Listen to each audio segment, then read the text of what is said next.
อยากรู้กันไหมที่เขาว่ากันว่าชาวเกาหลีไม่มีกลิ่นตัวเนี่ยอันนี้จริงหรือเปล่าสวัสดีค่ะพี่จาก Channel Point View ค่ะเชื่อว่าแทบทุกคนที่ดูคลิปนี้เนี่ยนะคะน่าจะเคยเห็นโพสต์อะไรบางอย่างที่เขาเขียนถึงอารมณ์ว่าเนี่ยหน้าชาวเกาหลีเนี่ยเป็นเชื้อชาติที่ไม่มีกลิ่นตัวเพราะว่าเขามียีนอะไรบางอย่างที่ไม่เหมือนชาวบ้านชาวช่องเขาซึ่งหลายคนอาจจะฟังแล้วนิดนึงว่าเฮ้ยเรื่องของกลิ่นตัวเนี่ยมันจะไปเกี่ยวกับเชื้อชาติเกี่ยวกับสัญชาติได้ยังไงจริงเหรอที่เขาว่ากันว่าชาวเกาหลีไม่มีกลิ่นตัววันนี้ก็เลยไปหาคำตอบมาให้ทุกคนเรียบร้อยแล้วเก็บรวบรวมมาเล่าให้ฟังแล้วค่ะถ้าพร้อมจะฟังเรื่องราวที่ทั้งสนุกและได้สาระกันแล้วก็ไปฟังกันเลยต้องบอกก่อนนะคะว่าเรื่องชาวเกาหลีไม่มีกลิ่นตัวเนี่ยไม่ใช่เรื่องที่คนเพิ่งจะมาพูดกันเร็วๆนี้นะแต่เขาพูดกันมาหลายต่อหลายปีแล้วแหละซึ่งในช่วงแรกๆที่ได้ยินเนี่ยคนส่วนใหญ่หรือว่าตัววิวเองเนี่ยก็จะรู้สึกว่าก็มันก็เป็นไปได้นะเพราะว่าอากาศที่เกาหลีเนี่ยมันหนาวใช่ไหมดังนั้นการที่เขาจะไม่มีเหงื่อไม่มีกลิ่นตัวมันก็อาจจะเป็นเรื่องปกติเขาก็ไม่ได้สะอาดอะไรไปมากกว่าคนไทยแบบเราหรอกแต่ว่าเขาเดินออกมาหน้าตึกเขาแล้วมันไม่ร้อนมันไม่มีเหงื่อไงจริงๆต้องบอกว่าเรื่องนี้ก็มีส่วนถูกเหมือนกันนะเพราะว่าปฏิเสธไม่ได้เลยว่าหนึ่งในปัจจัยที่ทำให้มนุษย์เรามีกลิ่นตัวเนี่ยก็คือเรื่องของเหงื่อค่ะเพราะว่าต่อมเหงื่อในร่างกายของเราเนี่ยนะมันแบ่งออกเป็น2ประเภทด้วยกันประเภทแรกก็คือต่อมเหงื่อที่กระจายอยู่ทั่วร่างกายเราเลยที่เวลาเรานั่งแล้วแบบ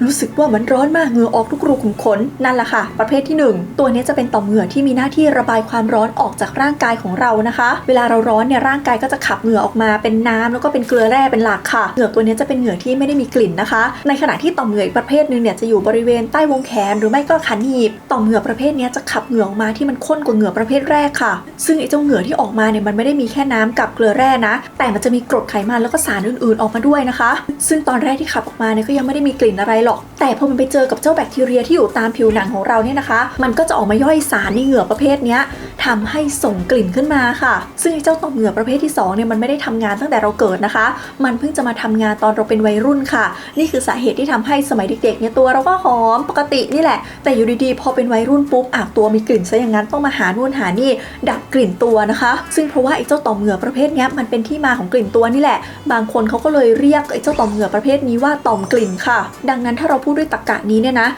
มองไปที่เกาหลีอากาศเขาเย็นใส่เสื้อคลุมกันกี่ชั้นพันผ้าพันคอกันมันก็ไม่แปลกถ้าเขาไม่จำเป็นจะต้องระบายความร้อนออกจากร่างกายเพราะว่าแค่นี้ความร้อนในร่างกายก็ไม่พอแล้วพอไม่ต้องระบายความร้อนก็ไม่มีเหงื่อก็ไม่มีกลิ่นถ้าเป็นตรรกะนี้ก็ถูกเหมือนกันค่ะแต่ทุกวันนี้เราไปเที่ยวเกาหลีกันมาขนาดนี้เราก็รู้แล้วแหละว่าเกาหลีเขาก็ไม่ได้มีแต่หน้าหนาวป่ะช่วงฤดูร้อนเขาก็ไม่ได้แพ้เราเหมือนกันนะก็คือร้อนตับแลบเหมือนกันนะคะแต่ทำไมล่ะต่อให้เป็นช่วงฤดูร้อนเนี่ยชาวเกาหลีเขาก็ยังดูไม่ได้มีกลิ่นตัวอะไรอยู่ดีเมื่อเทียบกับชาติอื่นๆนั่นก็เพราะเหงื่อมันไม่ใช่สาเหตุเดียวค่ะแต่สาเหตุที่ทำให้ชาวเกาหลีเขามีกลิ่นตัวน้อยกว่าชาติอื่นก็เพราะยีนตัวหนึ่งต่างหากซึ่งยีนที่ว่าเนี่ยนะคะมันมีชื่อว่า ABCC11 ค่ะต้องบอกว่าตัวยีน ABCC11 เนี่ยนะคะเป็นตัวที่หลายคนเข้าใจผิดเยอะมากคือเคยอ่านบทความกันมาแล้วก็พอเคยเห็นเรื่องยีนเรื่องอะไรนี่แหละหลายคนเข้าใจว่ายีนตัวนี้คือยีนที่คนเกาหลีมีมากกว่าชาวบ้านก็เลยทำให้ไม่มีกลิ่นตัวนะคะจริงๆแล้วไม่ใช่ค่ะยีน ABCC11 เนี่ยคือยีนที่ทำให้มนุษย์เรามีกลิ่นตัว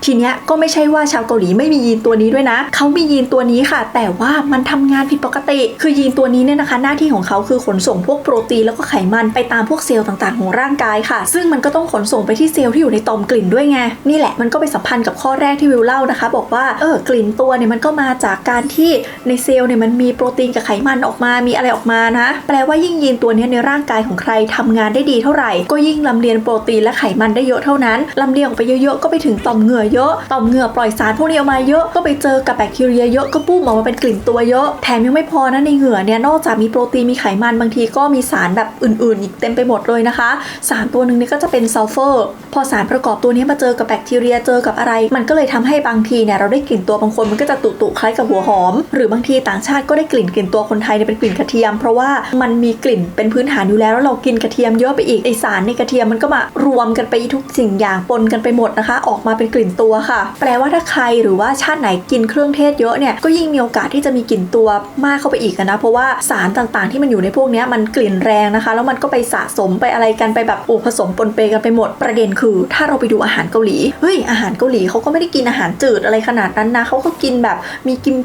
จิมีกลิ่นของเขาเหมือนกันแถมเจอพวกอาหารหมักดองพวกอะไรจริงๆควรจะมีกลิ่นตัวแรงกว่าพวกเราเยอะเลยนะแต่สาเหตุที่ทำให้ตัวคนเกาหลีไม่ค่อยมีกลิ่นเนี่ยก็อย่างที่วิวบอกแหละว่ายีน ABCC11 ของเขาเนี่ยนะคะมันกลายพันธุ์ค่ะทุกคนคือมันมีคนไปทำงานวิจัยนะคะถึงไอ้เจ้ายีน ABCC11 เนี่ยไปดูว่ามันมีคนบางกลุ่มนะที่ยีนตัวนี้กลายพันธุ์แล้วมันทำให้มันแทบไม่ทำงานบางคนเนี่ยมันก็ทำงานไม่ปกติหรือบางคนก็คือไม่ทำงานเลยซึ่งพอเขาไปดูว่ากลุ่มต่างๆเนี่ยมีใครที่ยีนตัวนี้ทำงานบ้างไม่ทำงานบ้างเจอว่า 80-90% ที่ยีนตัวนี้กลายพันธุ์เนี่ยก็คือคนเอเชียตะวันออกค่ะแปลว่าจริงๆแล้วไม่ใช่เกาหลีที่เดียวนะคะจีนญี่ปุ่นไต้หวันมองโกเลียเนี่ยก็อยู่ในพวกนี้ด้วยเหมือนกันนะคะอย่างไรก็ตามค่ะถ้าไปนับเปอร์เซ็นต์ว่าจากปริมาณคนทั้งหมดเนี่ยมีคนที่ยีนตัวนี้กลายพันธุ์กี่เปอร์เซ็นต์อะไรเงี้ยของเกาหลีเนี่ยอาจจะมีจำนวนคนที่กลายพันธุ์มากที่สุดนะคะซึ่งพอกลายพันธุ์ไปก็แปลว่าคนพวกเนี้ยเขาก็มียีนตัวนี้นี่แหละแต่ว่าไอ้เจ้ายีน ABCC11 ของเขาเนี่ยมันไม่มีการลำเลียงโปรตีนและไขมันไปที่ต่อมกลิ่นเหมือนกับคนปกติหรือถ้าลำเลียงไปก็คือน้อยมากดังนั้นไม่ได้แปลว่าเขาไม่มีเหงื่อนะเขามีเหงื่อค่ะเขาระบายเหงื่อออกมาเหมือนกับคนปกตินี่แหละแต่เหงื่อของเขาที่บริเวณใต้วงแขนเนี่ยมันมีปริมาณโปรตีนและไขมันออกมาน้อยกว่าชาวบ้านหรือแทบไม่มีเลยว่าอย่างนั้นเถอะพอมันไม่มีอาหารของจุลินทรีย์ไม่มีอาหารของแบคทีเรียเนี่ยนะคะมันก็ไม่เกิดการย่อยมันก็ไม่เกิดของเสียกลิ่นเหม็นก็เลยไม่มีหรือว่าถ้าบอกว่าจะมีก็คือมีน้อยแบบน้อยที่สุดค่ะและยังไม่พอนะคะไอ้เจ้าการกลายพันธุ์ของยีนตัวเนี้ยมันก็ทำให้คนคนนั้นเหมือนรักษาความร้อนเอาไว้ในร่างกายได้มากขึ้นด้วยดังนั้นต่อให้อยู่ในที่ที่ร้อนเท่ากันคนที่ยีนตัวนี้กลายพันธุ์เนี่ยก็จะมีเหงื่อออกมาน้อยกว่าคนที่ยีนตัวนี้ทำงานได้ปกติค่ะเนื่องจากการทำงานของต่อมเหงื่อเขาเนี่ยทำงานได้น้อยลงไปด้วยนะคะแล้วจะบอกว่าการกลายพันธุ์ของยีน ABCC11 เนี่ยมันไม่ใช่ว่ามันเกิดในระดับยีนแล้วเราจะไม่รู้ตัวต้องไปไล่ดมเอานะมันมีไซด์เอฟเฟกต์อีกอย่างนึงนะคะที่ทำให้เราพอจะดูได้เลยว่า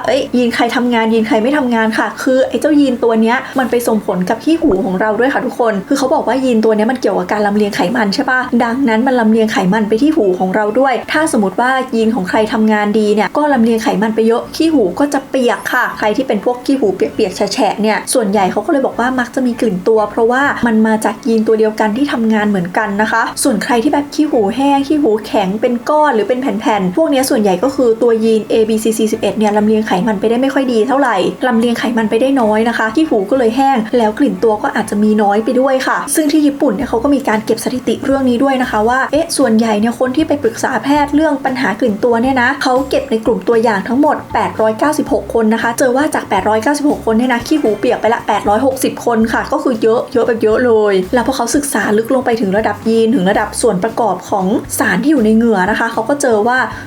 คนที่ขี้หูเปียกเนี่ยในเหงื่อก็จะมีสารประกอบที่แบบเข้มข้นแล้วก็ทำให้มีกลิ่นตัวค่ะในขณะที่คนที่ขี้หูแห้งเนี่ยนะคะเหงื่อก็จะมีความเข้มข้นต่ำแล้วก็มีสารประกอบต่ำนั่นเองค่ะฟังแบบนี้นะคะหลายคนอาจจะสงสัยว่าในเมื่อยีนมันกลายพันธุ์ในหมู่ชาวเอเชียตะวันออกแล้วชาวเอเชียตะวันออกชาติอื่นๆทำไมยังมีกลิ่นตัวอยู่ล่ะทำไมมันถึงเรื่องลือแค่ว่ามีชาวเกาหลีที่ไม่มีกลิ่นตัวก็อย่างที่บอกแล้วค่ะว่าในบรรดาการกลายพันธุ์ทั้งหลายเนี่ยคือชาติอื่นเขาไม่ได้ยีนกลายพันธุ์กันเยอะขนาดนั้นชาวเกาหลีเนี่ยมีเปอร์เซ็นต์ที่ยีนกลายพันธุ์มากกว่าชาวบ้านนะคะแล้วเวลาที่เขาแต่งงานกันเองอยู่ในเชื้อชาติเขาสืบเชื้อสายกันอยู่ในประเทศเนี่ยมันก็ยิ่งทำให้บริเวณนั้นเนี่ยมียีนที่กลายพันธุ์มากขึ้นเรื่อยๆค่ะเพราะว่ามันถ่ายทอดทางพันธุกรรมไงอย่างไรก็ตามนะคะทุกคนต้องบอกว่าอันนั้นก็ส่วนหนึ่งอีกส่วนหนึ่งคือเรื่องยีนเนี่ยไม่ใช่ปัจจัยเดียวที่ทำให้มนุษย์เรามีกลิ่นตัวค่ะปัจจัยอื่นๆที่ทำให้แต่ละคนมีกลิ่นตัวมากน้อยเนี่ยนะคะก็มีตั้งแต่แบคทีเรียพฤติกรรมการใช้ชีวิตอายุเพศและอื่นๆอีกมากมายเลยค่ะนึกภาพว่าต่อให้เราเจอคนที่แบบมีแต้มต่อดียีนกลายพันธุ์มีกลิ่นจากต่อมเหงื่อน้อยมากๆแต่ถ้าสมมติว่าไม่อาบน้ำแบบ3 4 5 6 7วันใส่เสื้อผ้าชุดเดิมซ้ำๆออกไปเจอฝุ่นควันออกไปเจอเชื้อโรคเจอแบคทีเรียคือต่อมเหงื่อเราเองอาจจะไม่ได้ผลิตอะไรออกมาเจอกับแบคทีเรียแต่สิ่งที่เราไปสะสมมามันก็สามารถมาเกาะติดอยู่กับตัวเราแล้วทำให้เกิดกลิ่นได้เหมือนกันนะค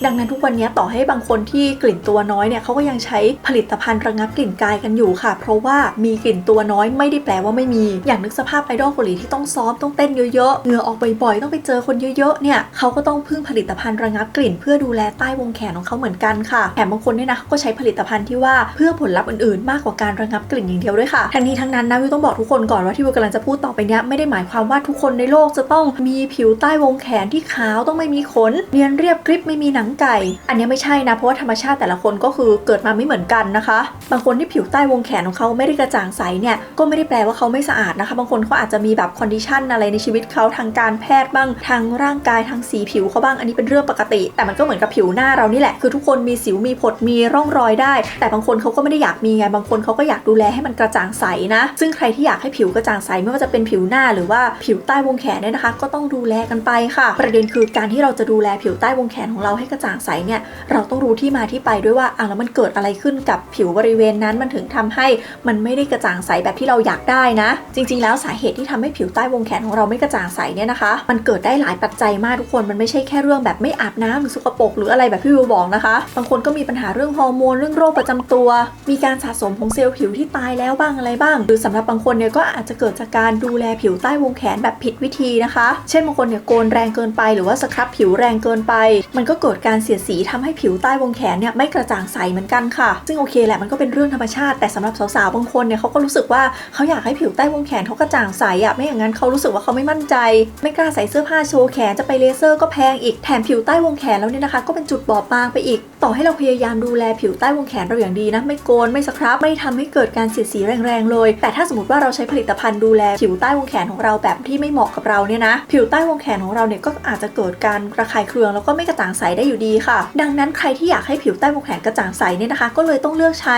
โรลออนหรือว่าผลิตภัณฑ์ใต้วงแขนที่ช่วยเรื่องความกระจ่างใสโดยเฉพาะค่ะอย่างโปรดักต์นึงที่วิวแนะนำเลยนะคะทุกคนก็คือ Nivea Extra Bright Radiance and Smooth Roll On และ Nivea Extra Bright Radiance and Smooth Spray ค่ะซึ่งจริงๆผลิตภัณฑ์ดูแลใต้วงแขนของ Nivea เขาเนี่ยมีหลากหลายสูตรมากๆนะคะแต่ถ้าสมมติว่าสาวๆคนไหนกังวลเรื่องผิวใต้วงแขนไม่กระจ่างใสเนี่ย2รุ่นนี้เลยทุกคนตอบโจทย์แน่ๆค่ะเพราะนอกจากจะช่วยเรื่องการระงับกลิ่นกายยาวถึง72ชั่วโมงตามหน้าที่ของแบบผลิตภัณฑ์ระงับกลิ่นกายแล้วเนี่ยนะเขายังช่วยเรื่องความกระจ่างใสด้วยทุกคนคือสำหรับบางคนที่รู้สึกว่าผิวใต้วงแขนของเราไม่กระจ่างใสเลยอาจจะคล้ำเนื่องจากมีการสะสมของเซลล์ที่ตายแล้วนะคะผลิตภัณฑ์2ตัวนี้เนี่ยนะคะเขามี AHA ที่มีคุณสมบัติในการช่วยผลัดผิวคล้ำเสียได้อย่างอ่อนโยนแถมยังมีไมโครซีโกรนะคะที่ช่วยเรื่องการบูสต์ผิวให้ไบรท์กระจ่างใสขึ้นด้วยค่ะและที่สำคัญนะไม่มีแอลกอฮอล์ที่ทำให้ระคายเคืองด้วยนะคะซึ่งบอกเลยว่าเขามีผลทดสอบของเขาเลยนะคะว่าผลิตภัณฑ์ของเขาเนี่ยสามารถซึมผ่านผิวหนังได้ลึกถึง10ชั้นคือดูแลใต้วงแขนแบบครบวงจรทั้งผลัดทั้งบูสต์แล้วทำให้ผิวใต้วงแขนเนี่ยไบรท์ขึ้นหลังจากใช้แค่5วันเท่านั้นค่ะใครอยากลองผลลัพธ์ที่ว่านี่นะคะสามารถหาซื้อได้ง่ายตามห้างสรรพสินค้าชั้นนำทั่วไปหรือจะสั่งซื้อทางออนไลน์ก็ได้เหมือนกันนะคะบอกเลยว่าราคาน่ารักมากๆค่ะและทั้งหมดนี้นะคะก็คือเรื่องราวที่วิวเก็บมาเล่าให้ทุกคนฟังค่ะก็หวังทุกคนจะชอบกันนะคะถ้าใครชื่นชอบคลิปนี้อย่าลืมกดไลค์เป็นกำลังใจให้วิวแล้วก็กดแชร์เพื่อชวนเพื่อนๆมาดูด้วยกันค่ะแล้วพบกันใหม่โอกาสหน้านะคะทุกคนบ๊ายบายสวัสดีค่ะหลายคนอาจจะสงสัยนะคะว่าวันนี้มาในชุดธีมอะไรอันนี้คือธีมซาวน่าเกาหลีค่ะทุกคนเพราะรู้สึกว่าเป็นกิจกรรมหนึ่งของชาวเกาหลีที่เหงื่อออกเยอะนะคะน่าจะเข้ากับธีมของเรื่องที่เล่าค่ะว่าแต่ทุกคนคิดว่าชุดนี้เข้ากับเรื่องที่เล่าหรือเปล่าคอมเมนต์มาบอกวิวด้านล่างได้นะคะวันนี้ลาไปก่อนแล้วกันค่ะทุกคนบ๊ายบายสวัสดีค่ะ